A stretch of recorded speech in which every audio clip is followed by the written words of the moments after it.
तो हम इलेक्शन किस बुनियाद पर, हम किन के हाथ में कमान देने जा रहे हैं? सवाल ये कि हम किन के हाथ में कमान देने जा रहे हैं? जो अमल वो करेंगे वही नौजवान करेंगे। फिर तो कोई ना सलमान रुश्दी कहलाएगा यहाँ पर, और ना ही आसिया मलाउन जैसा नाम भी सामने आएगा। क्योंकि फिर तो जब बड़े के लिए कानून नहीं है तो एक आम इंसान के लिए कानून क्यों होगा और किस लिए होगा? ये आज हमारे ईमान के इम्तिहान का मामला आ गया है कि हम अल्लाह की हाकमियत के साथ हैं, ये शख्सियात की हाकमियत के साथ हैं।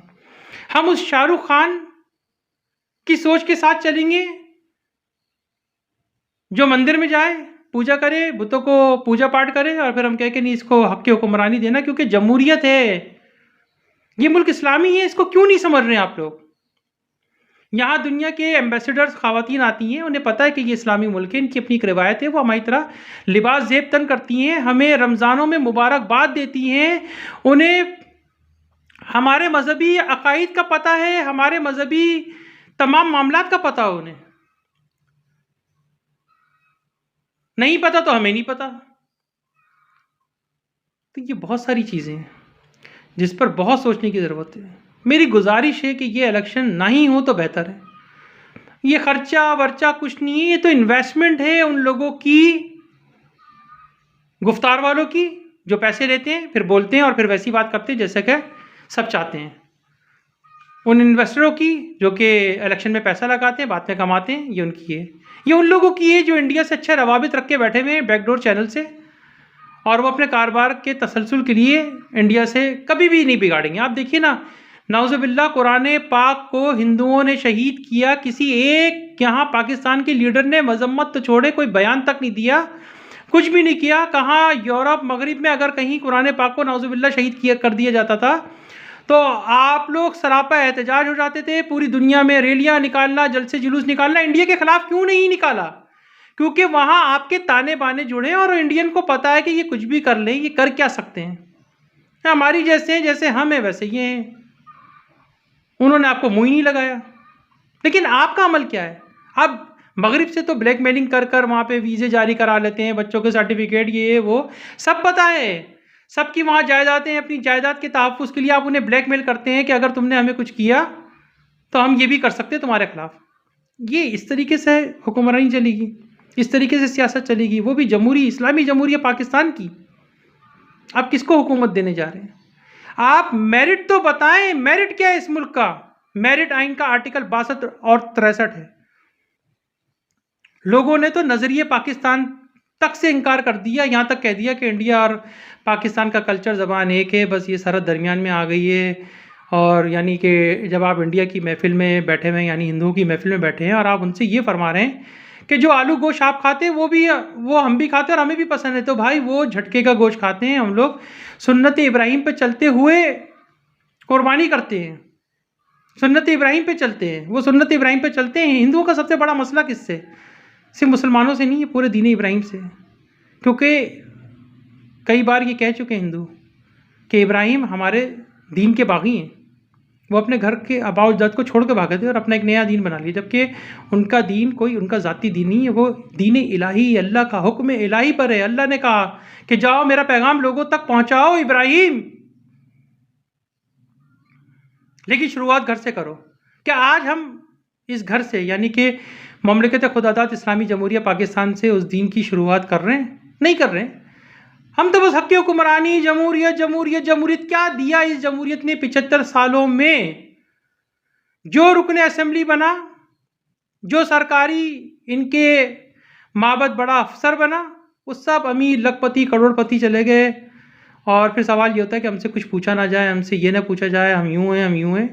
तो फिर आम आवाम के लिए कोई कानून नहीं लागू हो सकता। जब इस मुल्क में आईनी बालादस्त नहीं हो सकता तो कानून की हुक्मरानी कैसे कायम होगी?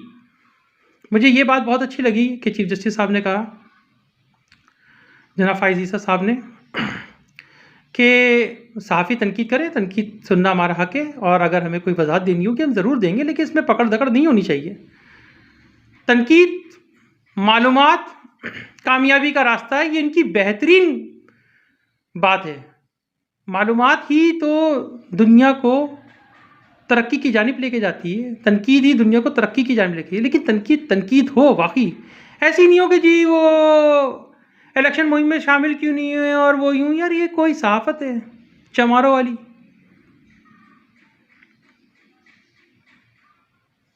अमल, अफकार, ख्यालात बताते हैं कि आप क्या करना चाह रहे हैं।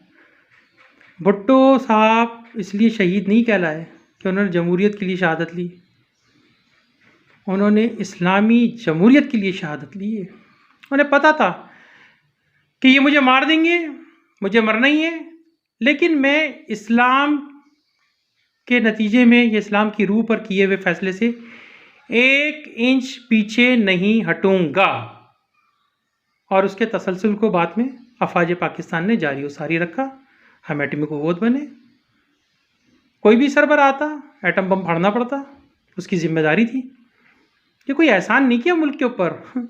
ये अगर कोई बच्चा, अगर आप 7 साल का भी वज़ीर आज़म बना देते ना, उससे कहते कि एटम बम फाड़ना है, हमारे मद्दे मुकाबिल इंडिया नहीं, हमारे मद्दे मुकाबिल दीन इस्लाम का दुश्मन बैठा हुआ है, यानी कि हिंदुत्व। क्या कहा नरेंद्र मोदी ने कि आज मेरे मुल्क को असल रूह मिली है। जब मैंने बाबरी मस्जिद को, मतलब उसने कहा मिस्मार, हम तो शहीद कहेंगे। आज इस मुल्क को असल में रूह मिली है। आज़ादी हमने बहुत पहले हासिल कर ली, लेकिन मैं इंडिया को बताना चाहता हूं कि तुम आज भी ब्रिटिश इंडिया हो, गुलाम। शनाख्त तो हमारे पास है, लेकिन कुछ लोग इस शनाख्त को मिटाना चाहते हैं, इसे अमलन सेकुलर बनाना चाहते हैं। वो सेकुलर नहीं बन सकता। और मेरी एक दफ़ा फिर गुजारिश है जनाब चीफ जस्टिस साहब से, काजी फायजी साहब से, मुसल्लह अफवाज के सरबराह, मुजाहिदों के दस्तों से, अफवाज पाकिस्तान के शहीदों से, जवानों से, अल्लाह के पुरस्कार बंदों से, चाहे वो पुलिस में हो, चाहे वो फ़ौज में हो। आज हमारी दीन की बका का मामला आ गया है। हमारी मसाजिद जगह जगह इमाम बारगाहें शहीद की जा रही हैं, चाहे वो फ़लस्तीन हो या कहीं पर भी हो। सो हमें खड़ा होना होगा, हमें अपने दीन को बचाना होगा। इस मुल्क में कोई आइन के आर्टिकल 62-63 को ना तो अब छेड़ सकता है, हत्ता कि उसमें तरमीम भी नहीं कर सकता, उसके अंदर कोई नया क्लॉज भी शामिल नहीं कर सकता है। ये अपनी बुनियादी रूह पर ही खड़ा रहेगा और इसे खड़ा रहना चाहिए। ये इलेक्शन मेरी नज़र में तो आज भी मुतनाज़ा है, और बहुत ही मुतनाज़ा इलेक्शन है, क्योंकि इसमें आइन बालादस्त हो ही नहीं सका। हम 75 साल बाद इस मुल्क को एक आइनी बालादस्ती कुव्वत नहीं बना सके। मुझे अफसोस है। लोग वोट डाल ले, इलेक्शन होना अच्छा है, जमहूरियत अच्छी चीज़ है। हम जमहूरियत में खिलाफत को तलाश कर चुके हैं। हमारी खिलाफत जमहूरियत का नाम है, क्योंकि हमारे नबी ने अपने आखिरी खुतबे में कहा, ना किसी अरब को अजम में, ना अजम को अरब पर कोई फौकियत होगी, हत्ता कि ना काले ना गोरों को किसी पे कोई फौकियत होगी। हमें ये मुल्क बचाना है। ये वो वाहिद रास्ता था कि आप आइनी दायरेकार को इस्तेमाल करते हुए इन लोगों से जान छुड़ाते। आपने फिर इन्हें हमारे पीछे लगा दिया है। हम फिर इनके बच्चों, इनकी आल औलाद की ताज़ीम के लिए खड़े रहेंगे। कब तक और किस लिए? ये मुल्क अल्लाह की हाकमियत का मुल्क है, जिस पे उसी की हाकमियत को कायम होना है। और जो लोग अल्लाह का तमस्खर बनाकर, यानी दीन का तमस्खर बनाया जाता है ना इस तरीके से, अक़लियतों का तहफ़्फ़ुज़ ये है कि आप उनकी इबादत गाहों पे जाएं, उनसे बात करें, उनसे मिलें, उनसे खुशी का इज़हार करें, उन्हें ये यकीन दिलाएं कि हमारी ममलिकत में आपको किसी किस्म का कोई नुकसान नहीं है, ना ही आपको परेशान होने की ज़रूरत है, ना आपकी जानी ना माली चीज़ों को कोई नुकसान होगा। हम आपको तहफ़्फ़ुज़ फराहम करेंगे, लेकिन उन जैसा अमल करना, उन जैसा बिहेवियर करना और उनकी इबादत को अपनी इबादत, यानी कि अल्लाह की इबादत में शुमार करना, ये तो कुफ्र है। ये क्या कहूँ मैं, तो सलमान रुश्दी भी छोटा आदमी होगा। आप अल्लाह की वादानियत से टकरा रहे हैं। कोई ये कह दे कि जी जैसे अल्लाह का पैगाम लेकर तमाम अंबिया आम इंसानों में गए, नाउज़ुबिल्लाह आप भी मेरा पैगाम लेकर तमाम अंबियों पे जाएं। ये पनामा वाले केसेस झूठे वूटे बनाकर क्या मिला? कुछ नहीं मिला। हमने पहले भी कहा था पनामा एक झूठा केस है, इसमें कोई फ़ायदा अदा होगा नहीं। असल केस तो ये थे, इसको सामने लाते। एक दफ़ा इस्लाम को कायम कर दें। जब इंडिया हिंदुत्व कायम करने पर तुला हुआ है, तो आप भी कायम कर दें। हम तो आए हमारे जो वजूद में इस्लामी जमहूरिया पाकिस्तान। यहाँ बहुत सारे शेख मुजीबुर रहमान बैठे हैं जो अब भी ज़बान, सकाफ़त, कल्चर का खेल खेल रहे हैं। इसलिए बार बार कहता हूँ कि समंदरी हुदूद के इलाकों के तहफ़्फ़ुज़ को यकीनी बना दिया जाए। जो कुछ खाने काबा पर होने जा रहा है, उसकी भी आगाही है। फ़लस्तीन पे जो कुछ हो रहा है उसकी आगाही बहुत पहले से थी, इसलिए अक़वाम मुत्तहिदा को कह दिया था कि इससे पहले कि मुसलमान दुनिया की सबसे बड़ी अक़लियत बन जाएं, आप फ़लस्तीनी मुसलमानों के पुरअमन हिजरत को अमली जामा पहना दें। वो सरज़मीन हज़रत ईसा अलैहिस्सलाम की बादशाही की सरज़मीन है, वहाँ पे उनकी हुकूमत को कायम होना है और वही पूरी दुनिया पर अल्लाह की वहदानियत को कायम कर देंगे। आखिर उनके काम पर अल्लाह मियाँ ने कुछ तो ऐसा रखा है कि उन्हें ना शहीद कर सके, ना ही उन्हें कत्ल कर सके, ना ही उन्हें सूली दे सके। अल्लाह मियाँ ने उन्हें आसमानों पे बुला लिया और वहदानियत को भी तो कायम करना था ना गैर मुस्लिमों के लिए।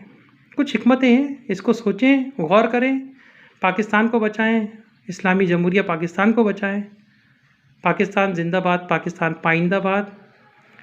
ऐ वतन के सजीले जवानों,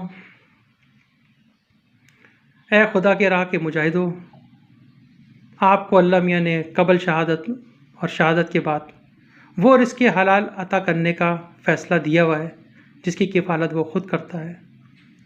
ये आपके भी इम्तिहान का वक्त है कि आप अल्लाह की हाकमियत के साथ खड़े हो रहे हैं या इन शख्सियात की, जिनके अमाल, किरदार, अफ़कार, इनके अक़वाल सब आपके सामने। शुक्रिया।